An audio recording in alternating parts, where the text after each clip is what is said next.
Hello, I'm Ronnie Parker, owner of Lake Fork Trophy Lures in Emory, Texas. This is our 21st year to be in business. We're very proud of the fact that we make our soft plastics right in Emory, and we're on Lake Fork or right near to it, so we're honored to be on one of the best fisheries in the country.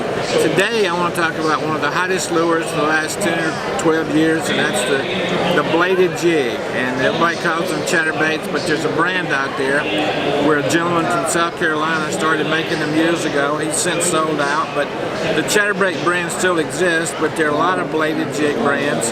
Today we're going to show you the preferred trailer for a bladed jig, and we're going to show you how to trick it up.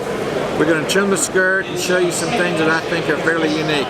Now this is a green pumpkin with a little bit of blue, a pearl blue highlight in it.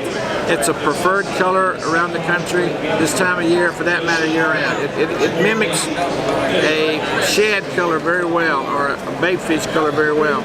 First thing I'm going to do is I'm going to clear those strands off of the hook, and I'm going to put this, in this case, I'm going to put a watermelon red pearl live magic shad made by my company, Lake Fork Trophy Lures. This 3.5 inch version is the preferred trailer by a huge number of pros, and it's talked about and well known to be a highly respected trailer for bladed jigs. Okay, now the way I'm going to put it on is I'm going to pull the skirt back, and I'm going to thread this hook right into the center of the nose. I'm going to bring it down the center, and I'm going to bring it out right at the proper distance so that I can thread it up onto the hook and back of the jig so that it will swim straight. And that's what it looks like rigged, okay?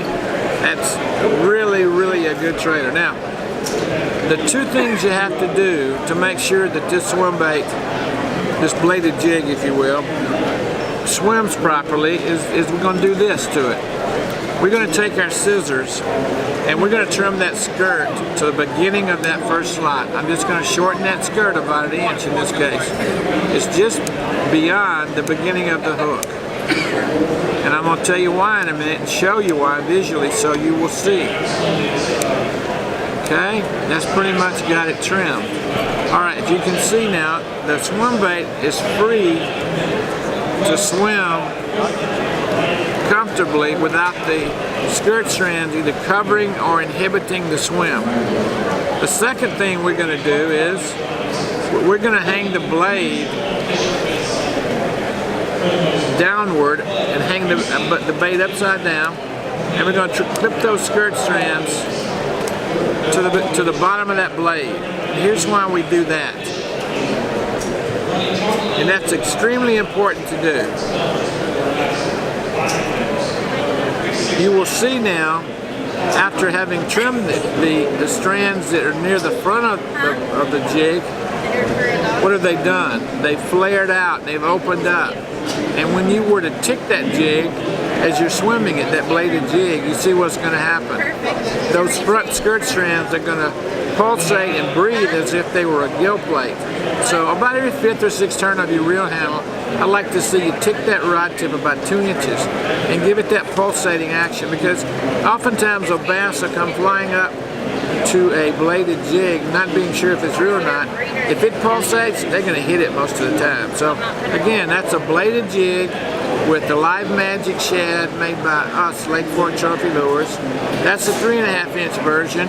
I'm going to show you our 4.5 inch version. This is on an underspin head, but I'll show you the difference in size. And there are a lot of pros that use the 4.5, but early in the spring, I think the 3.5 is better. You catch more fish. The pros are trying to catch big fish and get fewer bites, but again, that's the 4.5 inch version held beside it for comparison's sake. Now I'm going to put the bladed jig down and also show you the difference between our 4.5 inch live magic shad and our boot tail magic shad. Same distance, same length, same slots. And by the way, we have a patent on these swim baits. Those slots are protected by the patent because it's a very highly effective lure. And you can see the boot tail is designed to catch more water. It will swim at a slower speed. It's designed for Alabama rigging or just for putting on a jig head or an underspin and casting and retrieving. If you're going to swim it by itself, the boottail is probably the preferred choice.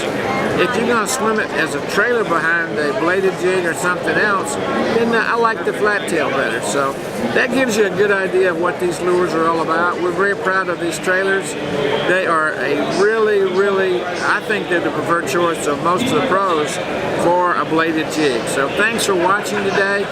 We sincerely appreciate you coming on and watching this. And I'm going to hang up this bladed jig one more time to show you the comparison. But it's a very outstanding lure, one of the best that I know about. In the springtime up until the end of June, it'll just flat catch fish. And we're talking about a steady retrieve with an occasional tick of your rod trip. Thanks for watching. Good luck and good fishing.